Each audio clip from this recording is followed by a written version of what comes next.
सांगड़ मामा के ख़बर ॾियूं। भाण जतरा दुखोट खिलाफ़ आबादगार परेशान आहिनि। भाण न मिलण करे कणक ऐं सरें जे फसल खे कापारी धकु रसियो आहे। सांगड़ में 3100 रुपयनि ताईं भाण विकिरो थियण लॻो आहे। इंतिज़ामिया ख़ामोश आहे। डीलरनि जा ठठ थी विया आहिनि। सांगड़ मामा के ख़बर ॾियूं पिया। भाण जतरा दुखोट के आबादगार परेशान आहिनि। भाण न मिलण करे कणक ऐं सरें जे फसल खे कापारी धकु लॻो आहे। सांगड़ में 3100 रुपयनि ताईं भाण विकिरो थियण लॻो आहे। इंतिज़ामिया ख़ामोश आहे। डीलरनि जा ठठ थी विया आहिनि। सांगड़ मां ख़बर ॾियूं पिया। भाण जतरा दुखोट आबादगारनि खे परेशान करे छॾियो आहे।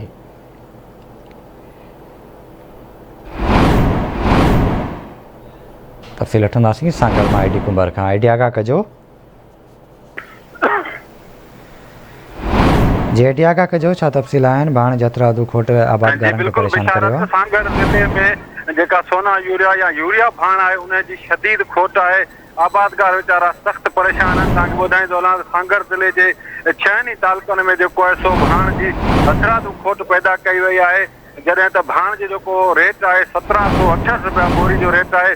उहा बोरी हींअर 3100 ताईं जेको आहे सो आबादगार खे न पई मिले। आबादगारनि मुख़्तलिफ़ वक़्तनि ते एहतजाज पिणु कया आहिनि। अॼु बि जेको आहे सो आबादगारनि जो वफ़द ज़िले इंतिज़ामिया जे ऑफिस अॻियां असांखे मिलियो, जंहिं चयो त असां गुज़िरियल हिकु हफ़्ते खां वठी भाण जे जेका हासिलात लाइ मुख़्तलिफ़ डीलरनि जे दुकान ते चकर काटियूं पिया, मगर भाण डीलरनि ऐं आबादगारनि जेको आहे सो मुख़्तलिफ़ ओताकनि ते लिकाए छॾियो आहे। उन हवाले सां इंतिज़ामिया को बि तहरीक न पई वठे। इहा आख़िरी भाण जे फसल खे न ॾिनो वियो त फसल खे कापारी धकु रसंदो। आबादगार ऐं कुड़मी जेके आहिनि सदीद परेशानियुनि में मुब्तला आहिनि। खोट सबबु जेको आहे सो भाण जी खोट सबबु फसल जी एवरेज न लहंदी त ईंदड़ वक़्त में जेको आहे सो अटे जो बहिरान पैदा थी सघे थो। जी ठीकु आहे आई डी कुंबर, वॾी महिरबानी अव्हां जी तफ़सील खां आगाह करण लाइ।